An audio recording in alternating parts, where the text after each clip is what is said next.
Supernal, një kompani e mbështetur nga giganti global i makinave Hyundai Motor Group, thotë se autometi i saj më i ri elektrik i pasagjerëve do të revolucionarizojë udhëtimin ajror në të ardhmen.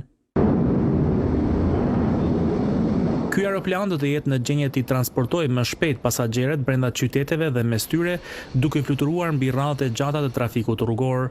Its purpose is to change the way people get around. Qëllimi i tij është të ndryshojë mënyrën e lëvizjes së njerëzve. Është një aeroplan tërësisht elektrik që me një karikim mund të përshkojë një distancë për rreth 96 kilometrash, duke fluturuar me një shpejtësi prej 193 kilometrash në orë dhe mund të transportojë njerëz në distanca të shkurtra duke shmangur trafikun e ngjeshur urban. It'll be extremely safe and change the way we move around big urban areas. Autometi plotësisht elektrik do të ketë rotor që mundësojnë ngritje dhe ulje vertikale pa pasur nevojë për pista. Kompania gjithashtu synon që fluturimet më vonë të automatizohen.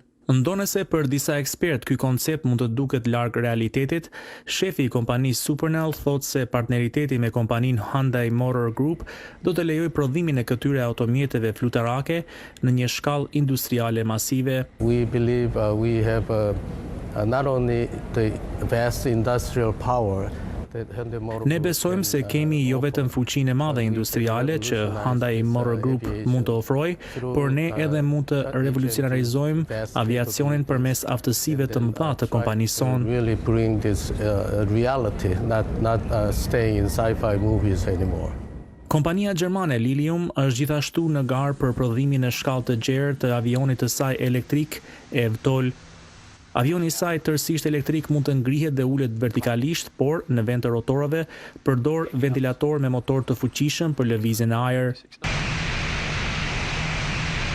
It can transport 6 people over 175 Avioni ynë mund të transportojë 6 njerëz në një distancë për 175 kilometrash dhe mund të arrijë shpejtësinë deri në 250 kilometra në orë.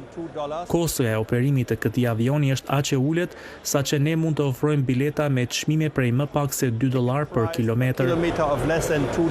Por përdorimi i këtyre automjeteve duhet fillimisht të miratohet nga zyrtarët e qyteteve, të cilët duhet të përcaktojnë zona nga ku këta avion elektrik mund të ngrihen dhe ulen në mënyrë të sigurt. Richard Abulafia, analist i aviacionit, mendon se mundësia reale për të parë më shpesh këta avion në qiell është ende shumë larg. They're extremely popular from a design standpoint, from a concept standpoint. Ata janë jashtëzakonisht të popularizuar nga pikpamja e dizajnit dhe konceptit, por për sa i përket prodhimit të tyre masiv, ne ende jemi shumë vite larg. Pra, është një nga ato gjërat që njerëzve u pëlqejnë të diskutojnë, por nuk ka shumë aktivitet tregtar në lidhje me këta avion. Activity associated with them.